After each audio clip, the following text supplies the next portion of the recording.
अस्सलाम वालेकुम दोस्तों, कैसे हैं आप सब। मुझे उम्मीद है कि आप सब दोस्त खैरियत से होंगे। मैं हूं हमाद और आप देख रहे हैं मेरा चैनल कोडिंग टेक 24। काफ़ी दिनों के बाद वीडियो बना रहा हूं।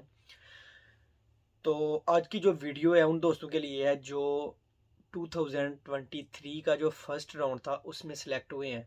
बहुत सारे लड़कों के एसएमएस आ रहे हैं मुझे कि सर स्किल टेस्ट के लिए हम तैयारी करें या ना करें। मेरे इतने नंबर हैं, मेरे 140 हैं, मेरे 120 हैं। कुछ कह रहे हैं हम 110 वाले हैं, तो क्या हम सिलेक्ट हो सकते हैं।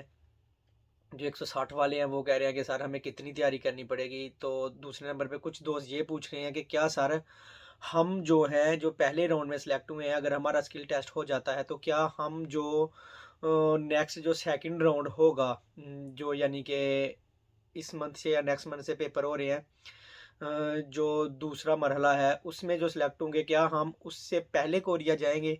क्या हम उसमें पहले सिलेक्ट होंगे कि हमारे डॉक्यूमेंट्स पहले जाएंगे, कि या उनके साथ ही इकट्ठे इनको जॉब रोस्टर में भेजा जाएगा। तो चल मैं इन सब सवालों के दोस्तों आपको आज इस वीडियो में जवाब दूंगा। उससे पहले जिन दोस्तों ने अभी तक चैनल को सब्सक्राइब नहीं किया, काइंडली वो चैनल को सब्सक्राइब करें ताकि मैं जो भी न्यू वीडियो अपलोड करूं उसका नोटिफिकेशन आपको सबसे पहले मिले।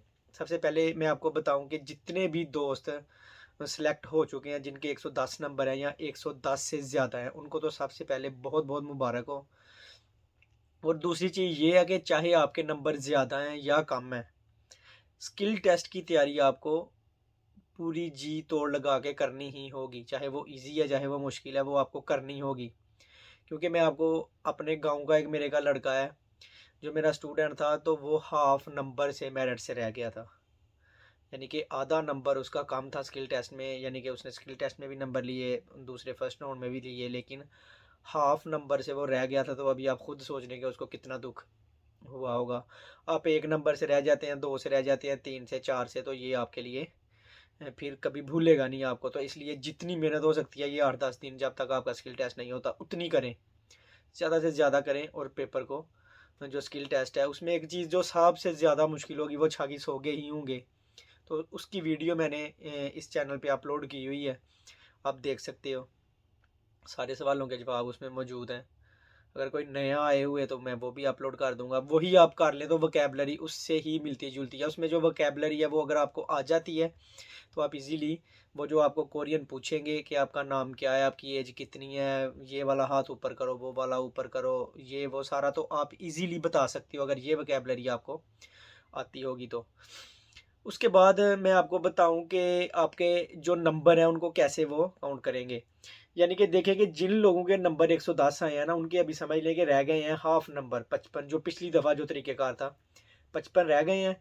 तो अभी जब उनका स्किल टेस्ट में पेपर होगा, स्किल टेस्ट होगा, उसमें अगर आपके 100 नंबर आ जाते हैं या 150 आ जाते हैं या 90 आ जाते हैं तो वो सारे अकाउंट होंगे। सारे अकाउंट करने के बाद फिर आपका मेरिट बनेगा, जो फाइनल मेरिट होगा। तो इसलिए आपने वो जो इंटरव्यू ख़ास तौर पे आपने याद रखना है कि इंटरव्यू जब आपका होगा आपने कुछ ना कुछ बोलना है, चुप नहीं रहना।